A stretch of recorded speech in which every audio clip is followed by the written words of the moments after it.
So now we're going to be looking at the special senses of smell and hearing. So the special senses are part of large sensory organs, as we discussed previously, in the head, and they include things like smell and taste, hearing and equilibrium, and sight. So smell occurs in the olfactory organs. Olfaction refers to the sense of smell. Then, of course, taste is found here in the taste buds in the mouth. Hearing and equilibrium occurs in the ears, and sight occurs in the eyes. Olfactory cells sense odors. They're chemoreceptors basically that respond to chemicals that are dissolved in a liquid. All right. We also have olfactory organs that contain receptor cells and specialized epithelial cells that act as support. These can also cover parts of the nose, the nasal conchae, and a portion of the nasal septum.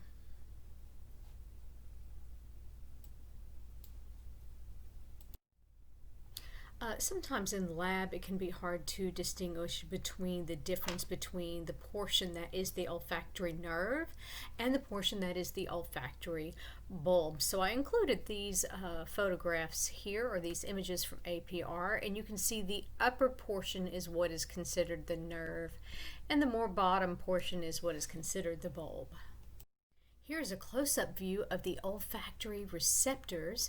These are columnar epithelial cells, which contain some cilia. You can see these cilia down here, and the columnar cells here as well.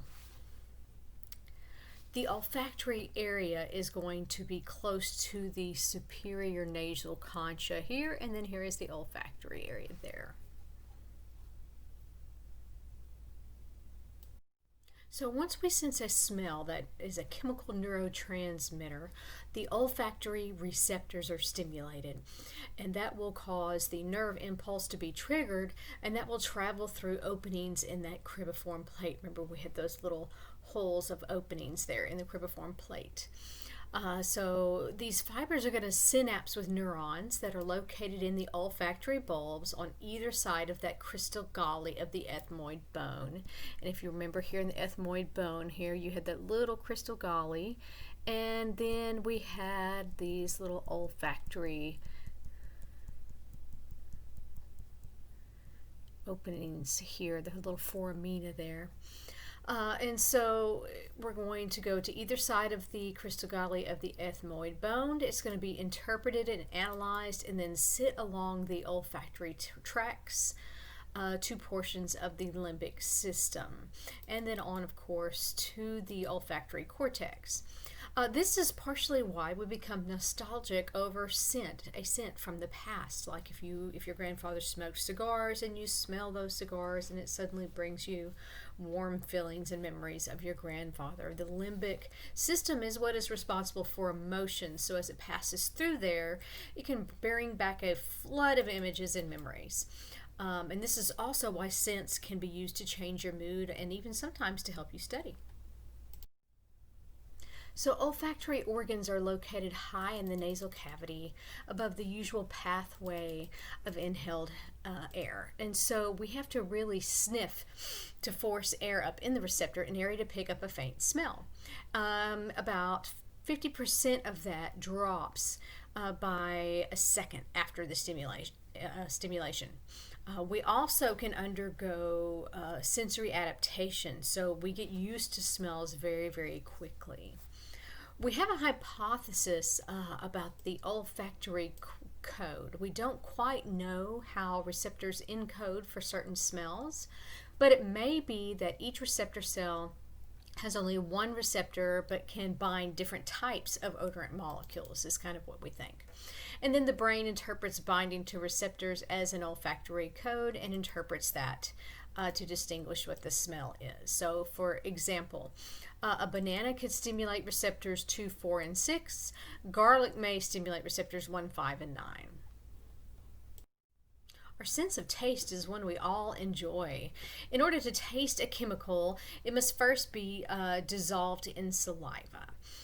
We have our taste buds. Those are organs of taste located on the papilla, roof of mouth, the lining of the cheeks, walls of the pharynx. Impulses from taste receptors, which are chemoreceptors, travel in the facial, glossopharyngeal, and vagus nerve. Taste cells are modified epithelial skin cells that function as receptors, and we even have taste hairs, which are microvilli protruding from those taste cells through the pores of taste buds. And these are very sensitive areas of the taste bud. We have taste buds for sweet, salty, sour, bitter, and then we have what we call umami. That is a taste receptor for amino acids like glutamic acid, so umami. So taste occurs when those chemicals bind to receptor proteins, and that causes a change in membrane polarization, which generates those sensory impulses. The amount of membrane change is directly proportional to the concentration of substance. So if you want to taste something longer, an interesting thing is you can roll it around on your tongue to different places. And you can see here in this picture, we do have some taste buds concentrated in these areas. Sweet is more on the tip, salty more elongated around the tip, sour towards the back, etc. So taste buds on the surface of the tongue have elevations, and we call those raised elevations papillae. So you can see those elevations there on the back of the tongue. A taste bud that contains taste cells has an opening, and we call that opening the taste pore. And so you can see these particular things here. Here's the opening, that's the taste pore. We have some supporting cells here, taste hair there, and then the individual taste cell. And then you can see how these relate over here to the sensory nerve fibers. So the different flavors that we experience come from one of these five that we discussed, or a combination of bitter, sour, salty, sweet, or umami. It's also related to the concentration of chemicals, the smell, texture, and even the temperature of chemicals in the foods that we eat. Spicy foods can actually stimulate pain receptors. Taste receptors are going to be distributed all over the tongue, but as I discussed previously, they are more concentrated in certain areas. And here's another diagram that kind of shows you that, sweet towards the tip, etc. Another thing umami responds to is things like MSG. So as we pick up those senses and those impulses, those action potentials travel through from the taste receptors, they go along the cranial nerves, they go along 6, 4, and 5, and then they travel on to the medulla oblongata. So you can see they're going from here up to these, and then they're going to reach the medulla oblongata, then they're going to go on to the thalamus, and then eventually reach the gustatory cortex to be interpreted. All right, so moving on to the sense of hearing. Of course, the organ of hearing is the ear, and we have 3 sections. We have the outer or external ear, the middle ear, and the inner or internal ear. So be careful here. Sometimes I see people mix up the middle and the inner ear. All right, so the external ear, or the outer ear, includes all of the structures that face outside. The function of the ear is, of course, hearing, but it also provides some equilibrium. So the outer end structures include the auricle or the pinna, which is going to be this portion of your ear. The external acoustic meatus. Remember, external, of course, means to the outside. Acoustic, you should be able to know is familiar, having something to do with sound, and then meatus will be that opening. And so this is an S-shaped tube leading in and ending at the tympanic membrane, which is of course your eardrum. The transfer of vibrations through matter is what's going to produce sound. After entering at the meatus, the sound waves go to the end of the tube, and then they actually change the pressure on the tympanic membrane. So it vibrates in response to those sound waves. Those vibrations are then conducted from the malleus through the stapes and on to the incus. So next is the middle ear. The tympanic cavity is a portion. We also have auditory ossicles in the oval window. So the tympanic cavity is the space in the temporal bone, so temporal bone, tympanic cavity, that separates the outer and the inner ear. It's bound by the tympanic membrane on both sides, and it houses the auditory ossicles. And those ossicles are what we used to call, when we were younger, the hammer, the anvil, and the stirrup. And that is respectively the malleus, incus, and the stapes. And now you need to use the terms malleus, incus, and stapes. Okay, and so these functions to transfer vibrations. So the vibrations are going to go through the oval window, which then sends the vibrations to the fluid in the inner ear. And so the fluid then stimulates hearing receptors. The pressure from the vibrations is increased as it is transmitted up to 22 times higher than the pressure from the original sound waves. So let's look at a few of these structures here. So we have the tympanic cavity. You can see here we've got the tympanic membrane, which is the eardrum, which is just before the tympanic cavity right here. And then we have the auditory ossicles, and that's the malleus, the incus, and the stapes here. Okay, and then next we have the oval window here, which is just below the stapes, and you can see some other things are labeled there for you as well. So we're still looking at the middle ear here, and let's talk about the tympanic reflex. The tympanic reflex are muscle contractions that occur with a loud sound that tighten the bridge of the auditory muscles. We have two muscles involved in here, the tensor tympani and the stapedius. And so here's the tensor tympani, so that's this muscle here, and then the stapedius is right here, okay, and you can see it's attached to the stapes. So there are those two skeletal muscles attached to the auditory ossicles, and these are controlled by a reflex. One of these is the tensor tympani. It pulls the malleus inward. The stapes is the other one, and it pulls the stapes outward when it contracts. So these muscles are effectors in the tympanic reflex. So the reflex occurs within 1/10 of a second after hearing a very loud sound. It causes contraction of the muscles and movement of the malleus and stapes that causes the ossicles to become more rigid, and that decreases, it's important there, that decreases the effectiveness of vibrations transmitted to the inner ear. So this is protective in nature, okay? And so if it's a very loud sound, this reflex takes over and decreases the effectiveness of those vibrations in order to prevent permanent damage, basically, to your hearing.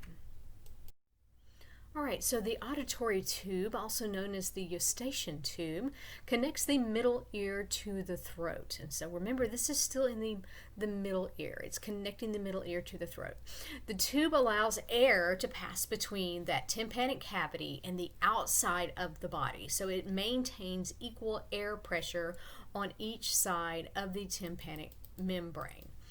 Equal pressure is very important. It's needed for normal hearing. You can actually feel changes in this when you change altitude and the air pressure is no longer equal. This is what we experience when we are flying, or if we drive up high in altitude in the mountains, for example. And this is what we experience to relieve it, is when we yawn or chew on gum, and that helps normalize the pressure because it actually opens a flap, which helps air pressure equalize faster. Ear infections among young children is pretty common. This is otis media. This is an otoscopic photograph of the tympanic membrane when it has been affected by otis media. Ear infections occur partially because the mucous membranes that line the auditory tubes are connected with those that line the middle ears, and that allows bacteria in the throat or nasal passage to reach the ear. Common causes for these are things like Streptococcus pneumoniae bacteria, Haemophilus influenzae, and some others there. Children do tend to get these. They are more susceptible to ear infections because their auditory tube is still developing, and it is actually shorter than in adults. So this is why people often experience them as a child and then they outgrow them. Now moving on to the inner ear. The inner ear is a system of chambers and tubes, and we call that a labyrinth. We have the osseous labyrinth and the membranous labyrinth. The osseous, and actually we're dividing one section here, and you can kind of see we have the bony labyrinth, which is the bony outside, and then the membranous is the membrane on the inside. So we're basically dividing this into two portions. The osseous labyrinth is the bony portion. It forms the canal, and it is filled with what we call perilymph. Peri means around, so it's around the membranous labyrinth. And then the membranous labyrinth is the inside. It is of course a membrane, and it contains fluid called endolymph, endo meaning inside. And so you've got two layers basically here. You could almost count them as four, but two layers with fluid filling both of them. You have the bony labyrinth, the bone on the outside, and then you have fluid, and then you have the membranous labyrinth, and then inside the membrane you also have endolymph, endo meaning inside.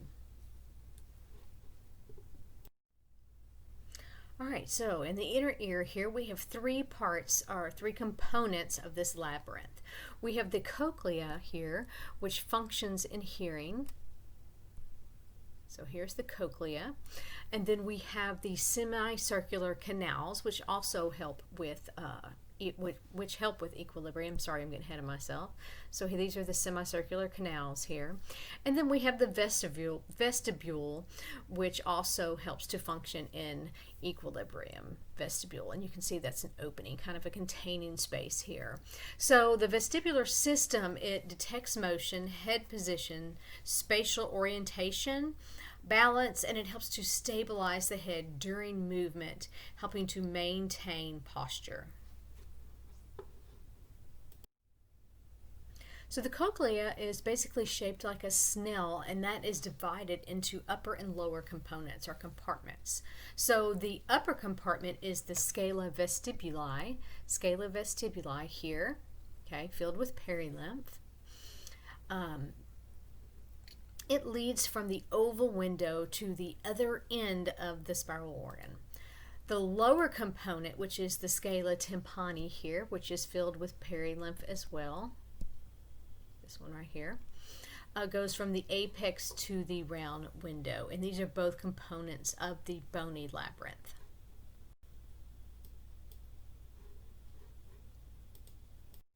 So this is a cross section of the cochlea. You can see here you have the cochlear duct right here where the endolymph resides.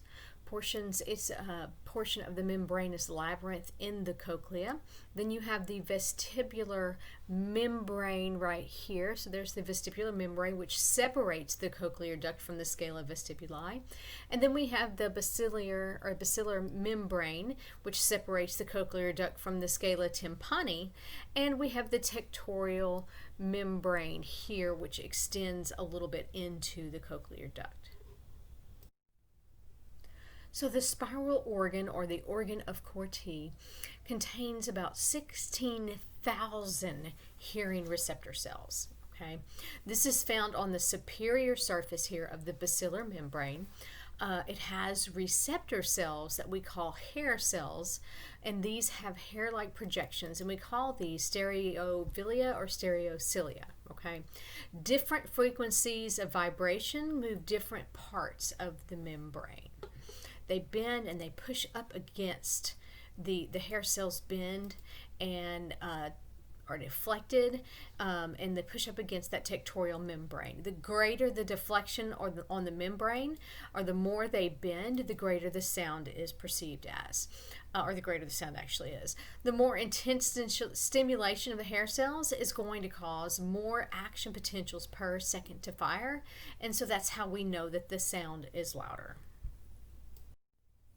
So the auditory nerve pathway you can see here starts with the medulla oblongata. Well, my pen will work. Medulla oblongata, right? And then it goes up to the midbrain, to the thalamus, to the auditory cortex, and the temporal lobe in the cerebrum.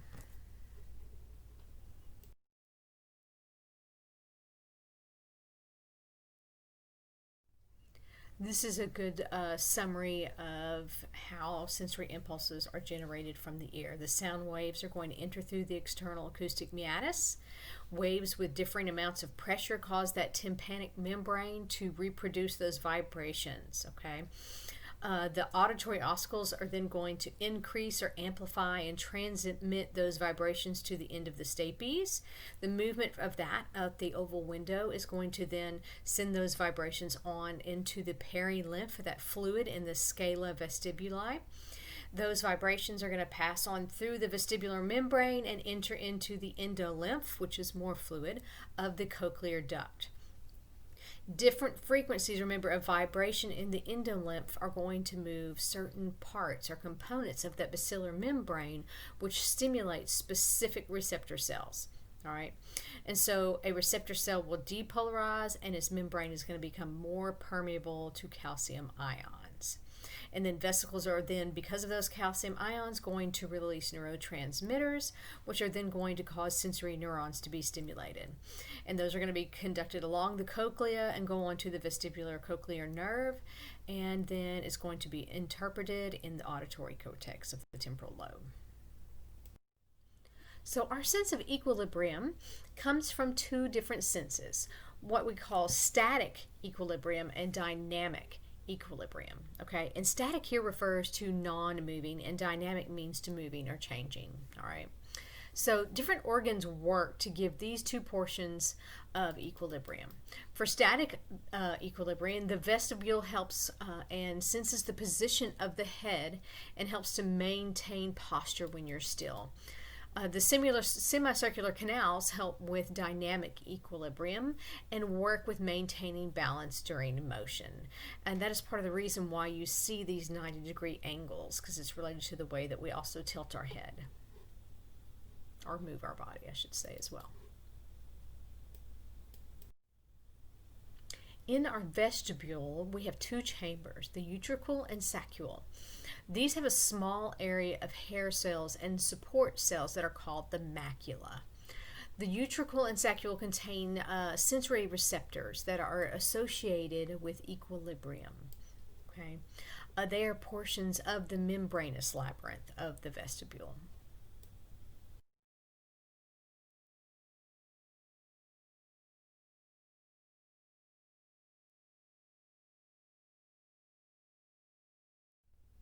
So those three semicircular canals lie at right angles to each other. They're in the plane in which the head can rotate, which is what I was referring to in the previous slide. These help detect movements like nodding up and down, or shaking your head side to side, or tilting left and right. Okay, and so that's important to note. That's why they have those angles.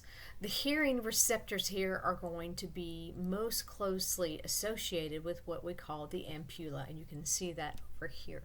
The ampulla of the semicircular canals, which is basically the beginning point. All right, ampulla, which is also part of the spiral organ. So the crista ampullaris, that's the sensory organ for that dynamic or moving equilibrium. It has hair cells and supporting cells, and of course it's located inside this ampulla here of each semicircular canal, and those hair cells extend upward into a gelatinous mass that we call a cupula or cupula. All right, and so if we turn our head very quickly, that will stimulate those hair cells and generate that action potential and a nerve impulse.